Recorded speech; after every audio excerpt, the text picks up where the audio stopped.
دے رہا ہے غریبوں کی مدد. غیر مسلموں کی تعداد, مدد کرنے والی غیر مسلموں کی تعداد بہت زیادہ. دیکھا جائے بظاہر تو کتنا اچھا کام ہے, کتنا اچھا کام ہے غریبوں کی مدد کرنا, کتنا اچھا کام ہے غریبوں کے لیے سہارا بننا, لیکن کیا ان کو ثواب ملے گا؟ آپ سوچئے. ایک طرف یہ دیکھیے کہ وہ کام کتنا اچھا کر رہے ہیں, مانوتا اور انسانیت سے بھرا ہوا, لیکن دوسری طرف دیکھیے کہ اس کام کا رزلٹ کیا ہے, اس کام کا فائدہ کیا ہے. ان کو اچھا کام وہ کر رہے ہیں, لیکن کس کام کا؟ کیونکہ ثواب نہیں ہے, کیونکہ ان کے پاس ایمان نہیں ہے. کبھی کبھی اب تو فلائٹ کے سفر ہونے لگے, جب ٹرینوں کے سفر ہوتے تھے میرے بھائیوں, کسی اسٹیشن پر ہماری گاڑی رکتی تھی, کتنے غیر مسلم لوگ ہیں جو ٹھنڈا پانی لے لے کر ہمارے کوچ تک آتے تھے اور پانی کی بوتلیں بھرتے تھے فری میں. لیجئے, سفر کر کے آ رہے اسٹیشن پہ گاڑی رکی مئی اور جون کی گرمی میں, آج بھی اسٹیشنوں پہ دیکھ لو پانی بھر دیا جاتا ہے, فری میں پانی دیا جا رہا ہے. دیکھا جائے تو کتنا اچھا کام ہے, لیکن کس کام کا؟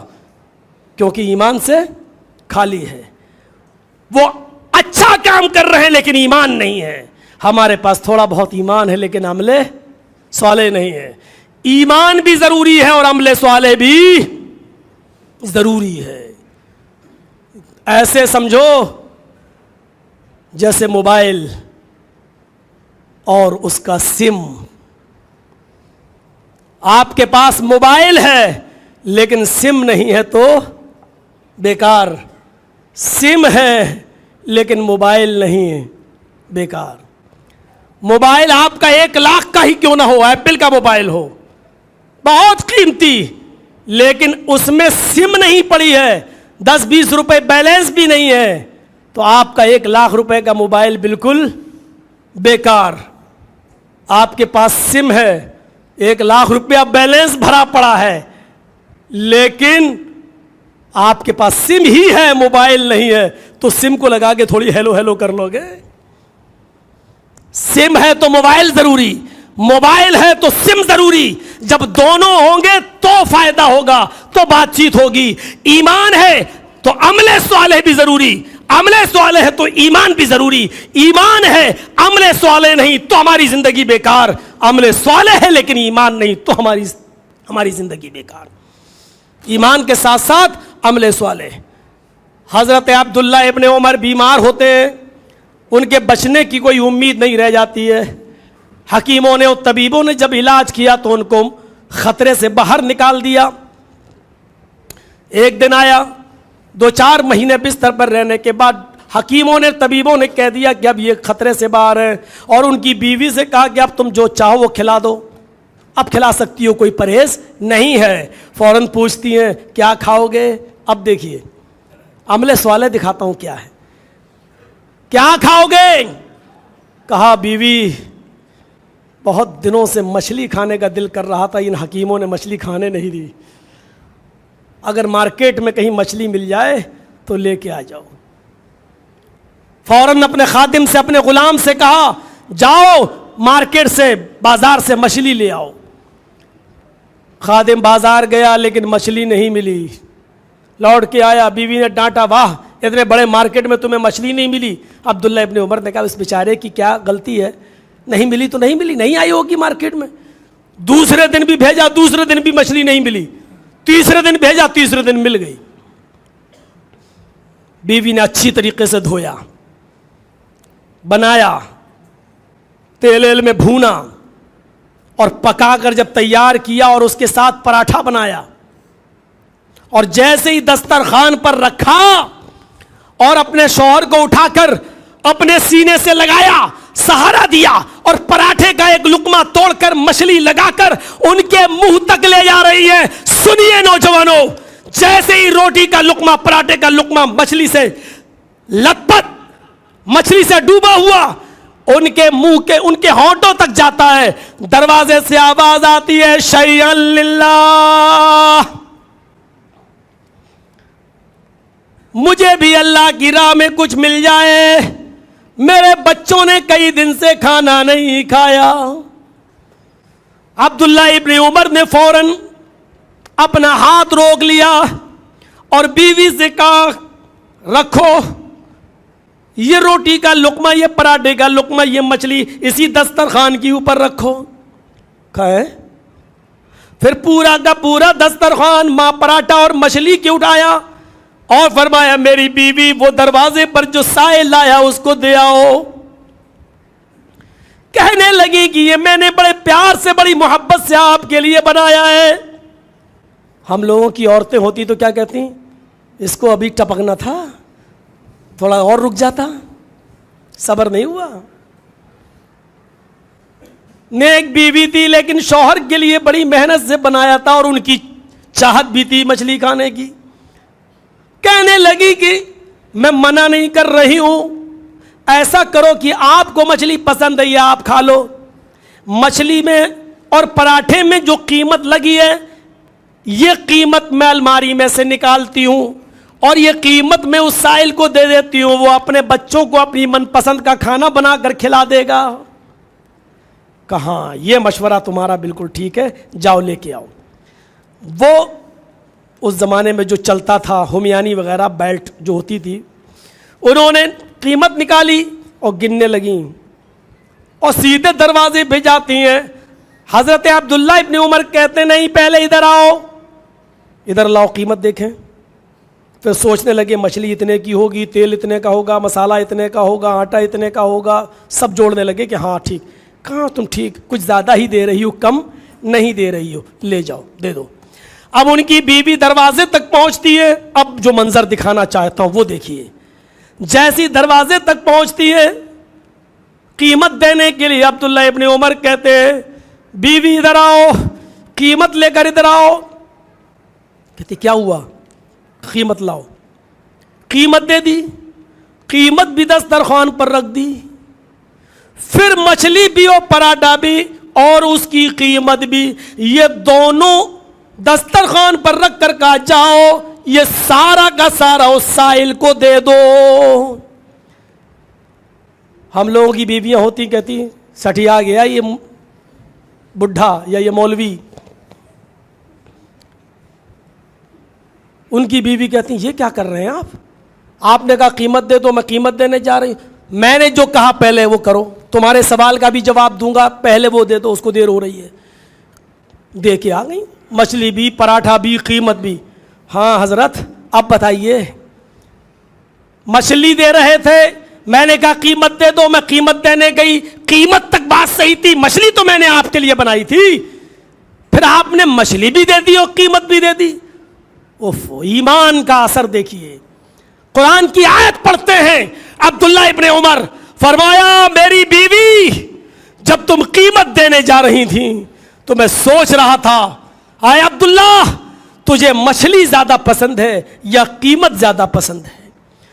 تو میں کسی نتیجے پر نہیں پہنچ پا رہا تھا, مجھے قیمت زیادہ پسند ہے یا مچھلی زیادہ پسند ہے, میں کسی نتیجے پہ نہیں پہنچ پا رہا تھا. میرے ذہن میں قرآن کی آیت آ گئی, لن تنالوا البر حتى تنفقوا مما تحبون. تم اس وقت تک نیکی حاصل نہیں کر سکتے ہو, اس وقت تک تم ثواب نہیں پا سکتے ہو جب تک کہ اس چیز کو تم اللہ کی راہ میں خرچ نہ کرو جو تمہیں سب سے زیادہ پسند ہے. میری سمجھ میں نہیں آ رہا تھا کہ مچھلی مجھے زیادہ پسند ہے یا قیمت, اس لیے میں نے دونوں کی دونوں چیزیں میں نے دے دی.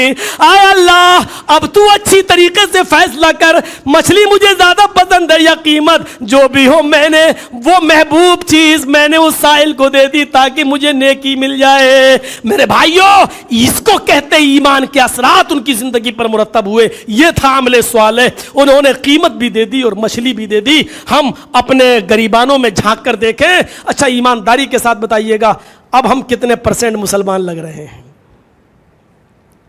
ہم لوگ تو کچھ کہنے کے حقدار ہی نہیں ہیں, لیکن سوچنے کے لائق تو ہے کہ ہم کتنے % مسلمان ہیں. ان واقعات کی روشنی میں ہم کیسے لگ رہے ہیں؟ ان واقعات کی روشنی میں ہم کیسے لگ رہے ہیں؟ حضرت عبداللہ ابن عمر نے فوراً کیا کہا؟ مچھلی بھی دے دو اور قیمت بھی دے دو. ذرا اندازہ لگائیے وہ کون سے ایمان کے اثرات تھے جو انسانی زندگی پر مرتب ہوتے تھے. وہ کیا تھا جذبہ؟ اللہ کے رسول کے پاس آتی ہے وہ ایک عورت اور آتے ہی سیدھے کہتی ہے اے اللہ کے نبی صلی اللہ علیہ وسلم میرے اوپر حد جاری کر دیجئے. انی قد اصبت الحد یا رسول اللہ. یہ ہے بخاری شریف کی حدیث کے الفاظ. اے اللہ کے نبی میرے اوپر حد جاری کر دیجئے, میں حد کو پہنچ چکی ہوں, یعنی مجھے پتھروں سے مار مار کے سنسار کر دیجئے. کیا ہوا؟ میں نے پہاڑ کی ایک دامن میں مجھ سے زنا کا صدور ہو گیا ہے. نبی اکرم صلی اللہ علیہ وسلم نے کہا ہوش میں بول رہی ہو؟ صحابہ سے کہا اس کے منہ کو سونگھ کے دیکھو کہیں شراب کی بو تو نہیں آ رہی ہے. ٹھیک ہے اللہ کے رسول.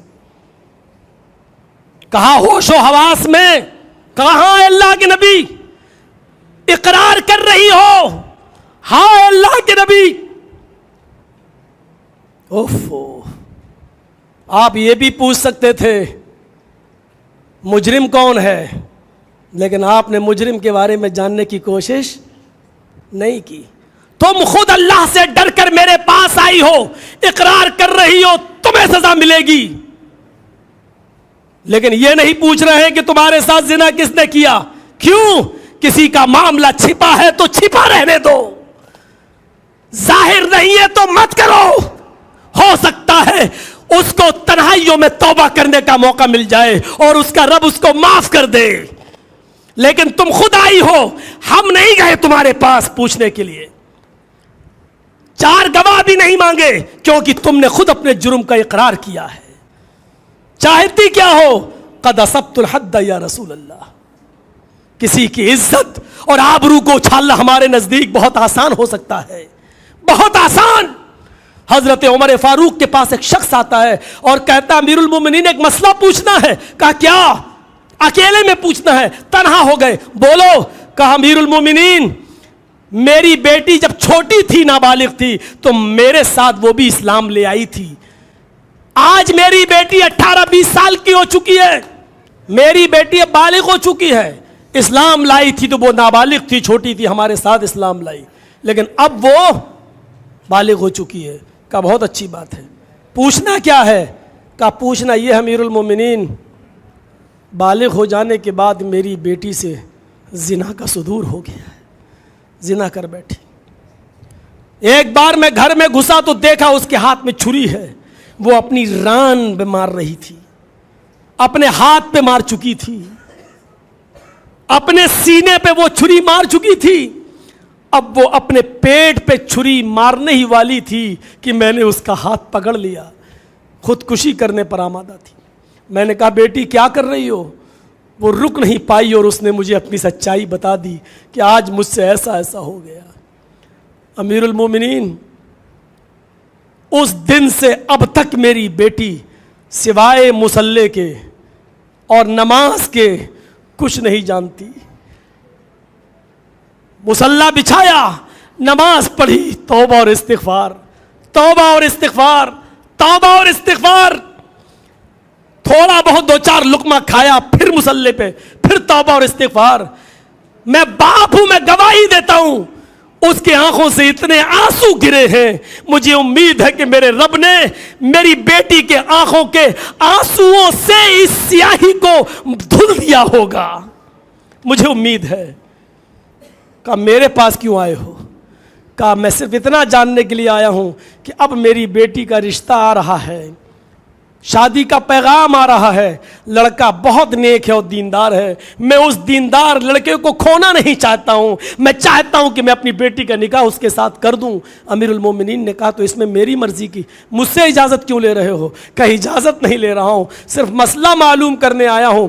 مسئلہ یہ معلوم کرنا ہے کہ اس لڑکے کو میں اپنی بیٹی کی سچائی بتاؤں یا نہ بتاؤں. اگر میں نے کہہ دیا کہ میری بیٹی سے ایک بار زنا ہو گیا, دیندار لڑکا ہے, اس کی غیرت گوارا نہیں کرے گی میری بیٹی سے شادی کرنے کے لیے. پھر اور اگر نہیں بتایا اور چپکے سے میں نے اپنی بیٹی کا نکاح اگر کر دیا تو ڈر ہے کہ قیامت کے دن اللہ مجھ سے سوال نہ کر لے کہ تو نے اپنی بیٹی کا عیب کیوں چھپایا اور اس لڑکے کو, نوجوان کو دھوکہ کیوں دیا؟ اس پر میرا مواخذہ نہ ہو جائے, اس پر میری پکڑ نہ ہو جائے, میں کیا کروں امیر المومنین؟ مجھے بتائیے, میں بڑے دبدھا میں پھنسا ہوں, مجھے کوئی مشورہ دیجیے. حضرت عمر فاروق نے پہلے تو کوڑا نکالا اور کہا, دل کرتا ہے کہ میں تمہیں 10 کوڑے لگاؤں. جب یہ بات تیری بیٹی اور تیرے درمیان تھی تو تو نے مجھے اپنی بیٹی کے بارے میں پھر بتایا کیوں؟ مجھ سے بھی شیئر کیوں کیا؟ لیکن چونکہ تجھے مسئلہ معلوم کرنا تھا اس لیے تم آئے ہو. یہ بات امیر المومنین کے دل تک رہے گی.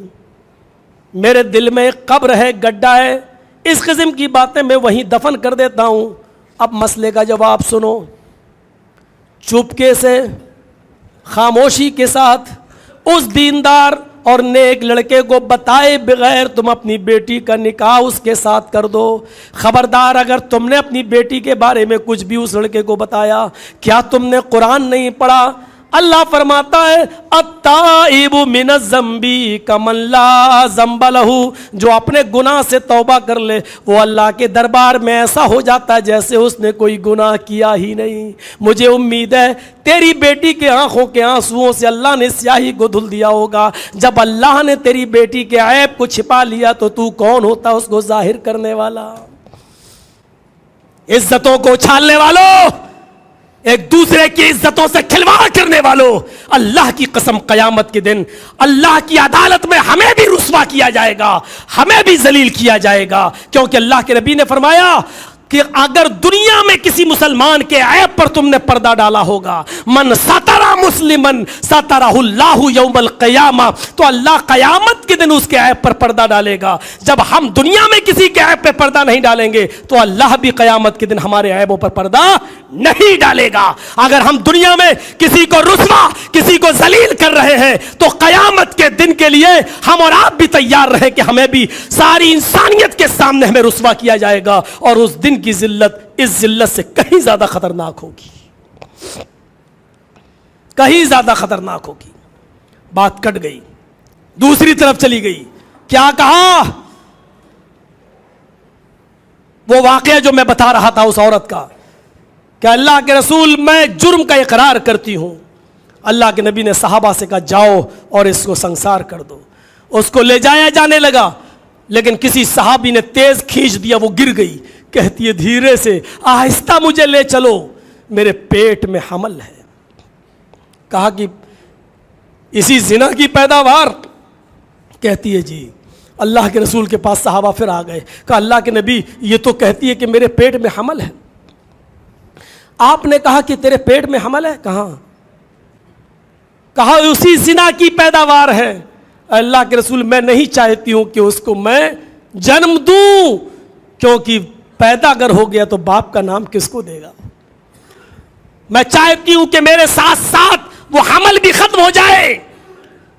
نبی اکرم نے فرمایا نہیں, قصور تیرا ہے, غلطی تیری ہے, تیرے پیٹ میں پلنے والے اس معصوم بچے کا کیا قصور ہے؟ اس سے بڑی انسانیت کا درس دنیا کے کسی مذہب میں ملے گا؟ ناجائز بچہ, نبی جاننا بھی نہیں چاہتے کہ اس بچے کا باپ کون ہے. بچہ پیدا ہوگا, اس بچے کو اس کے باپ کا نام نصیب نہیں ہوگا, اس کے خطرات کو بھی سمجھ رہے ہیں اللہ کے رسول. اس بچے کے پیدا ہونے کے بعد بڑا ہو کر اس بچے کے سامنے کتنے چیلنج ہوں گے, اس کو بھی سمجھ رہے ہیں اللہ کے رسول. لیکن کیا کہتے ہیں, جس طرح تمہیں نماز پڑھنے اور روزہ رکھ کر اپنی جنت بنانے کا حق ہے, اس بچے کو بھی حق ہے. اس کا کیا قصور ہے؟ آنے دو اس کو دنیا میں, جاؤ جب بچہ پیدا ہو جائے تب آنا. پوسٹ پون کر دیا, کسٹڈی میں نہیں دیا کہ بھاگ جائے گی. ہماری عدالت سے بھاگ گئی, اللہ کی عدالت سے کہاں بھاگے گی؟ 9 مہینے کے بعد جب بچہ پیدا ہوا تو آئی, اللہ کے رسول نے اس کو اپنے ہاتھ میں لیا, جاؤ اب لے جاؤ اس کو سنسار کرنے کے لیے. بچہ رونے لگا, کہنے لگی اللہ کے رسول کیا آخری مرتبہ میں اپنے بچے کو دودھ پلا سکتی ہوں؟ دے دیا اس کو. اس نے چہرہ گھمایا اور اپنے بچے کو اپنے پستان سے لگا لیا.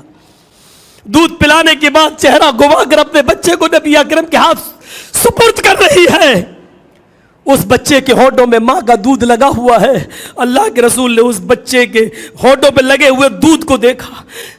قتل ہونے کے لیے، سنسار ہونے کے لیے جانے والی اس عورت پہ نظر ڈالی. چیختے عورت ادھر آؤ. کیا ہوا اللہ کے رسول؟ ابھی تجھے سنسار نہیں کیا جا سکتا. کہا کیوں؟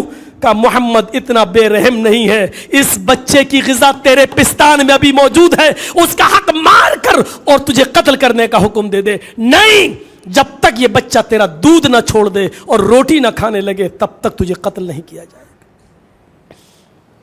پھر ملتوی ہو گئی، جلدی سے روٹی کھانا سکھلا دیا، لے کے آئی. اللہ کے رسول دیکھیے روٹی کھا رہی ہے. اللہ کے نبی نے کہا خاتون اب ہمارے پاس اور کوئی بہانہ بھی نہیں، شریعت محمدی کے پاس اب کوئی گنجائش نہیں ہے. اللہ کے قانون میں جتنی ڈھیل میں دے سکتا تھا اتنا دیا. اب تیرے لیے گنجائش کا کوئی راستہ میری عدالت میں بھی نہیں ہے.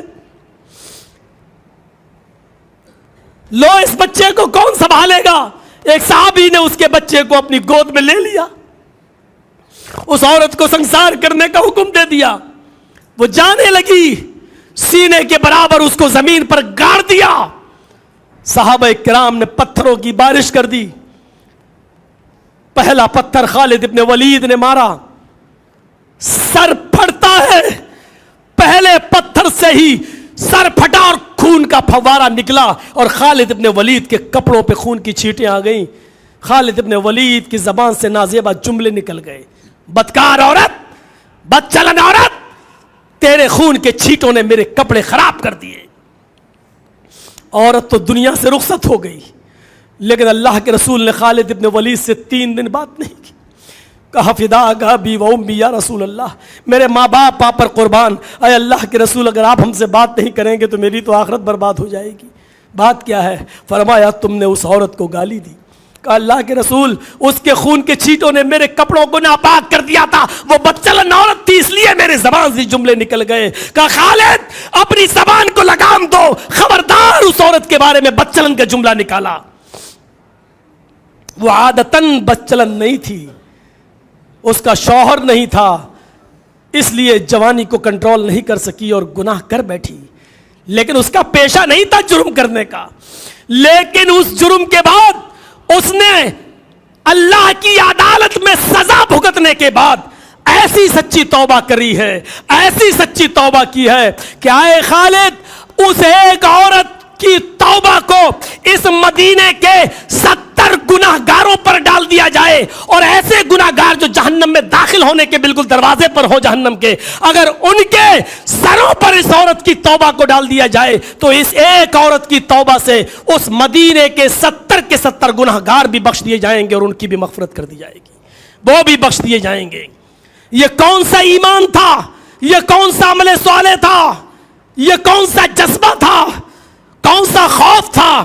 کون سا ڈر تھا جو اس بات سے دور کہ اللہ کے رسول کیا سوچیں گے، صحابہ کیا سوچیں گے، میرے انتقال کے بعد کیا چرچے ہوں گے، اس سے دور، اس سے قطع تعلق اللہ کے نبی سے کہہ رہی ہے انی قد اصبت الحد یا رسول اللہ، اے اللہ کے نبی میں حد کو پہنچ چکی ہوں، مجھے سنسار کر دو. یہ کون سا ایمان تھا؟ کون سے ایمان کے اثرات تھے جو اس عورت کی زندگی پر مرتب ہوئے ہیں؟ میرے بھائیوں، یہاں تو اگر ہم کسی کو نوازے بھی چند درہم و دینار سے تو اس کی بھی ہم فوٹو کھنچواتے ہیں، اس کو بھی سوشل میڈیا پہ ڈالتے ہیں، اس کو بھی ہم واٹس ایپ پہ ڈالتے ہیں اور چاہتے ہیں کہ ہمیں واہواہی ملے. اگر کسی کو ابھارنا ہے تو ایک الگ بات ہے. میں نے پہلے ہی کہا تھا کہ دلوں کے حالات کو تو اللہ بہتر جانتا ہے. اگر اکسانا ہے کسی کو کہ دیکھو یہ لوگ اتنی دین کی خدمت کر رہے ہیں، اتنا صدقہ و خیرات کر رہے ہیں، ہمیں بھی کرنا چاہیے، اگر یہ نیت ہے تو ٹھیک. لیکن یہ نیت ہے کہ لوگ مجھے بہت بڑا سخی کہیں، بہت بڑا داتا کہیں، دینے والا کہیں، تو یاد رکھنا سب کچھ دینے کے بعد بھی آپ نے کچھ نہیں دیا، بیکار ہے. ہمیں اپنی زندگی پر نظر ڈالنا چاہیے. الا الذین آمنوا وعملوا الصالحات